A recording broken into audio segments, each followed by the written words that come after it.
No, don't tickle the microphone with the beard, you weirdo. Hey, they normally like that. He's Jeff King. I'm Andy Erickson. This is not another shooting show. We go to Lincoln, Nebraska. Woo!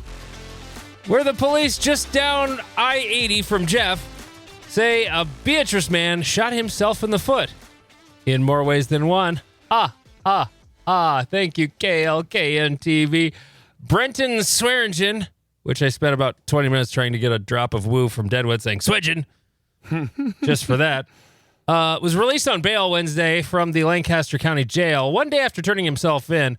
Back on February 13th, Swearingen and a woman were at the IHOP, according to court documents. The woman had a handgun in her waistband, but it became uncomfortable while they were sitting in the booth, so police said she passed it underneath the table to Swearingen, who put it in his waistband.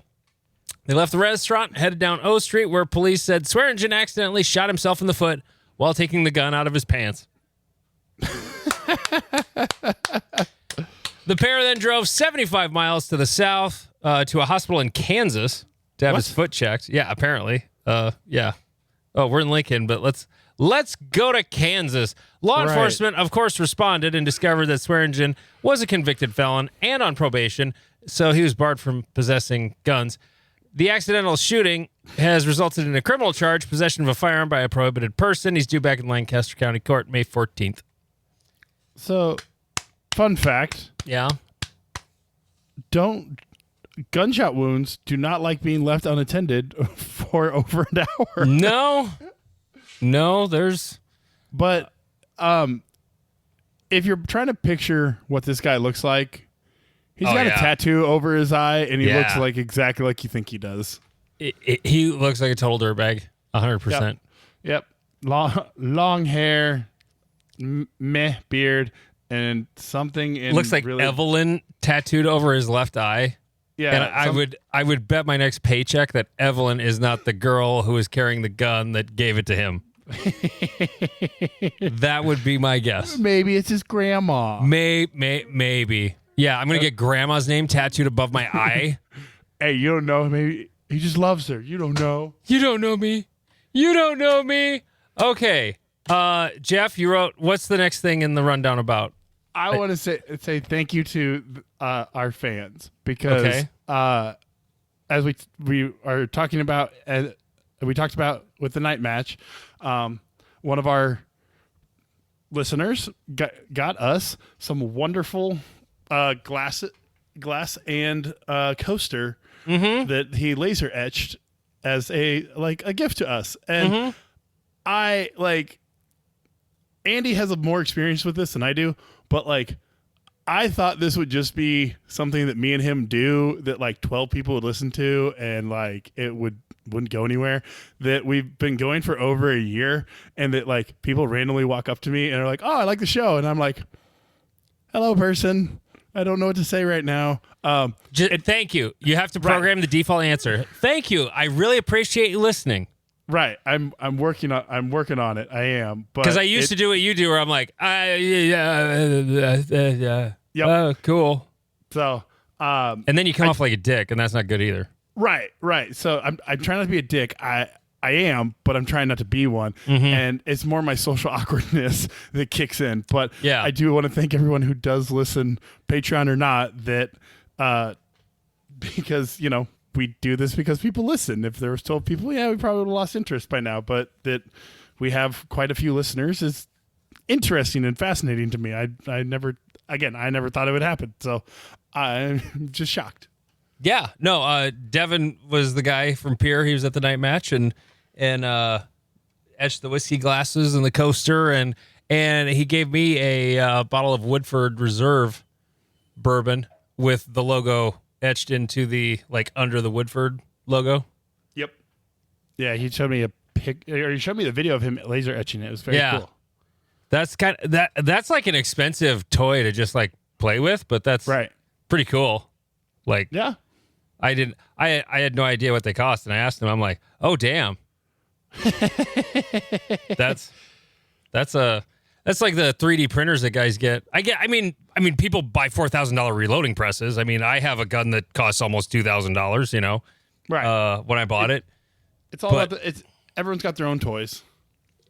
Yeah, it was just such a commercial tool that I was like, okay, I get it's kind of fun, but that's like, wow, that's a lot. Like, that's big boy numbers. But then again, like, you can spend that on a sewing machine if you're into sewing, you know. So, yeah, I know it was cool. Thank you, Devin. So, which guns work and which guns don't at a class? Yeah, this was something posted on our Reddit, r/nav. Which we're up to we're up to 257 members now. Yeah. I got a notification the other day we were up to 250 members of that subreddit. That's so cool. Yeah, I may or may not be so basically I'm posting there and then sharing to other ones, and it's kind of working. I like it. Yeah. Dan, one of our buddies from northern Iowa, posted about, everyone thinks about like, oh, it's probably this gun or that gun that doesn't work wherever. But Andy's literally a teacher, and I've taken some classes, and we are around the gun world, and and the funny thing is, everyone actually came out with the same answer. Like it's the same three answers. Yeah. The overly modified Glocks. Yeah. Like, if you buy a Glockenspiel, don't touch anything. It's fine. It works. As long as you don't touch it, it has like a 99% chance of working for you. And if something breaks, it's an anomaly. Like, they had a bad run of guide rods breaking in the Gen 5s here. Like, and it hasn't been the whole time the Gen 5's been out. It was just like one batch they got from whoever makes them for them were just bad, and they were breaking. And like, I never heard of a stock guide rod breaking ever.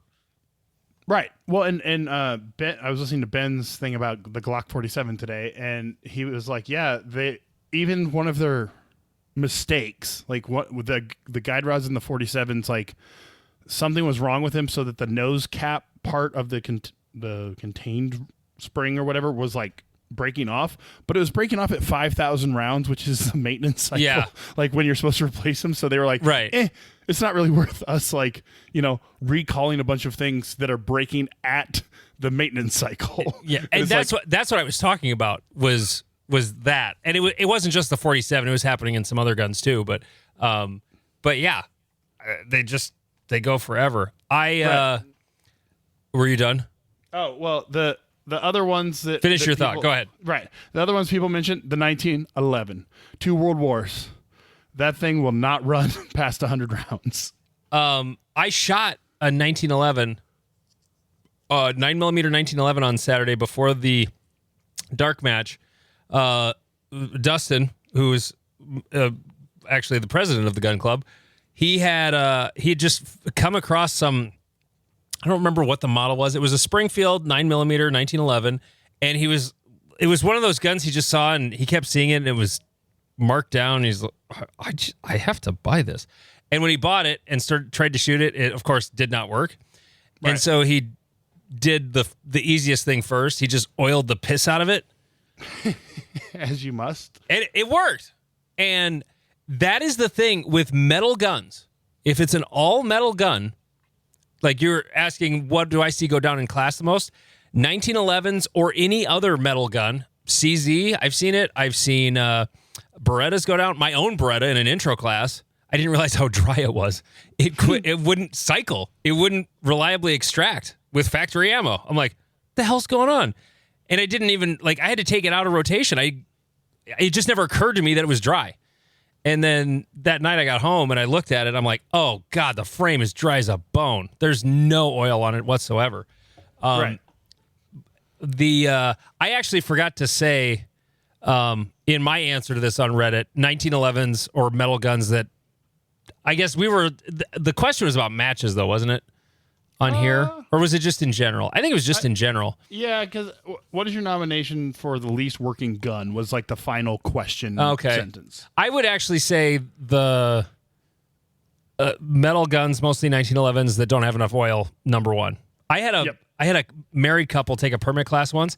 They had identical, I don't know what they're called, the smaller, it's still a 1911. It's like the Glock 19 of 1911s. Oh, yeah, the Commander, is that what it is? Okay. It's something like that, yeah. They had basically a matching set, his and hers. Were they Kimbers? I don't recall. If you put a gun to my head, I'd say probably.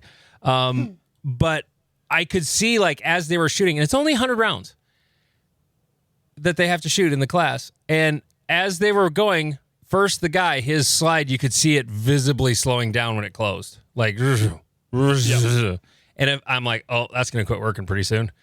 And sure enough, on the next string, it did. And so I grabbed the gun medic out of my bag and went, psh, psh, worked for the rest of the class.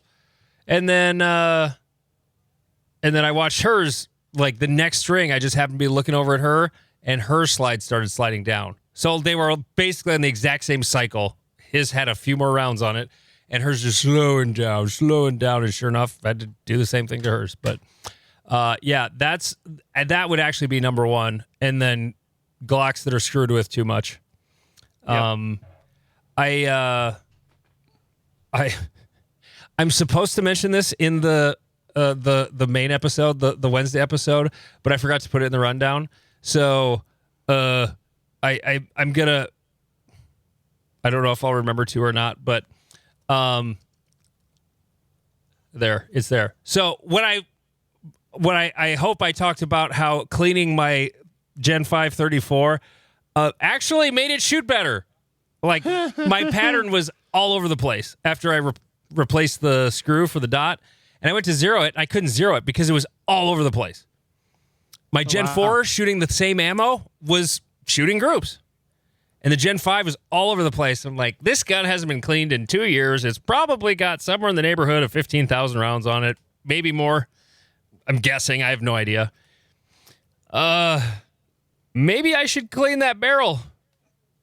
So I disassembled it in my gun room here, and then I took all the parts out to the garage, just, for safety, so I didn't shoot myself that way, know.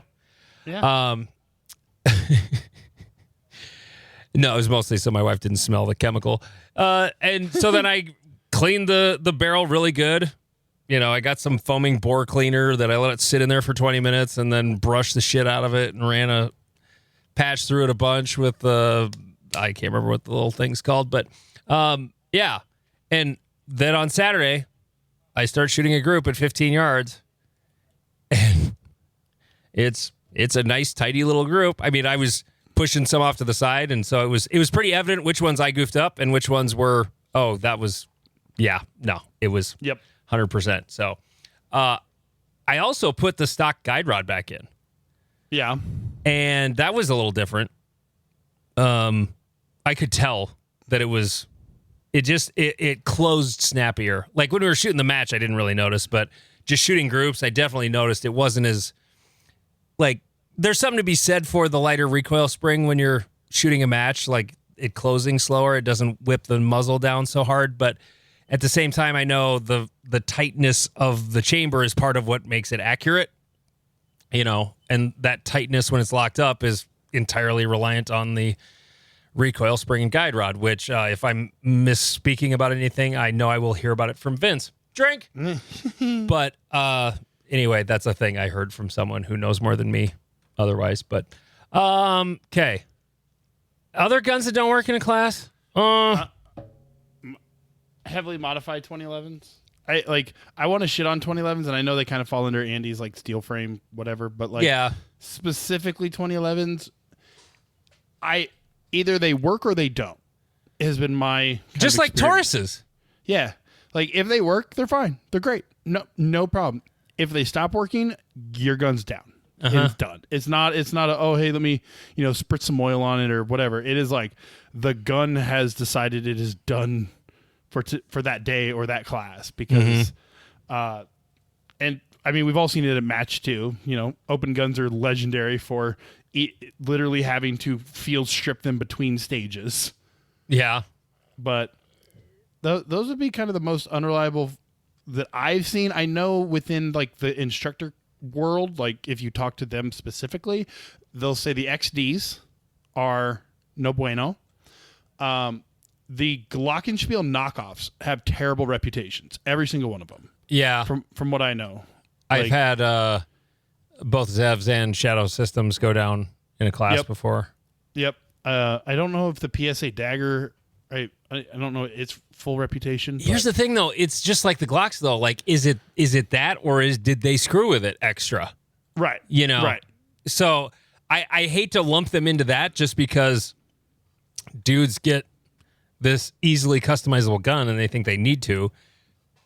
And I'm like the meme where you start off as the knuckle dragger moron, and then you think you're enlightened, and then when you're truly enlightened, you're basically back at the beginning where it's basically stock. Like, I literally have 2 not stock parts in my 34.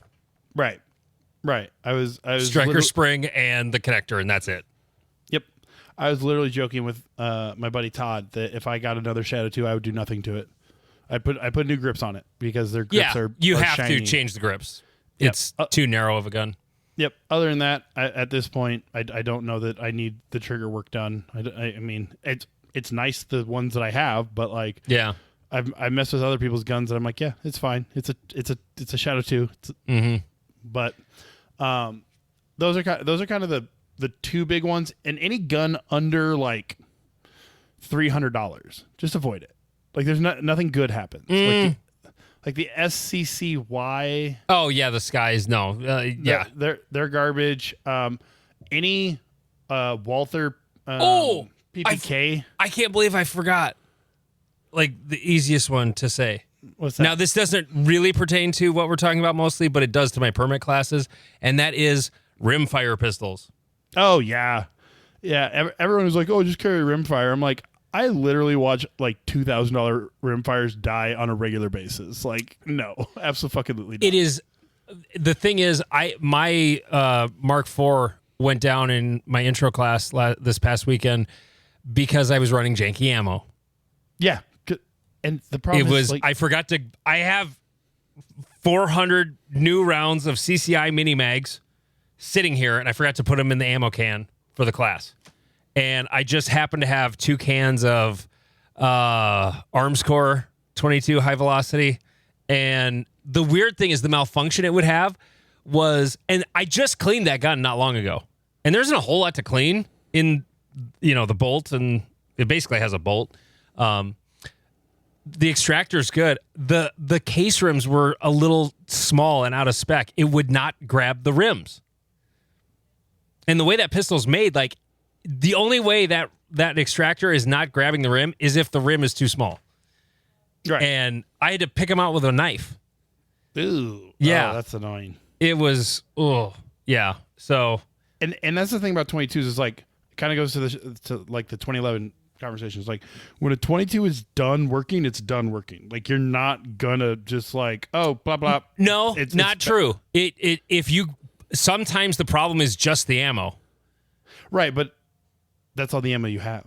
Well, yeah. No, I mean, it was, most of them were in spec enough they ran, but there were 3 people who just had bad luck and they just grabbed they would have a couple of rounds that weren't going off or weren't getting pulled out. So, yeah. Okay. Patreon.com/notanothershooting show. It's only $3.57 a month. Aiden signed up this week. Thank you, Aiden. I don't have the list in front of me because I forgot to get it. But anyway, thank you, patrons, for subscribing. If you would like to subscribe and hear the rest of this show, including Jeff, are you about to shit on women? Is that what this is? Is that what you're about to do? No. Oh, okay. I was just trying to be spicy for a tease. Okay, you're not. All right. Also, why you should really fix that loose optic plate. For more reasons than just what you would normally think, I'll tell you why you should do that too. Count it. Yeah. Patreon.com/notanothershooting show. It's only $3.57 a month.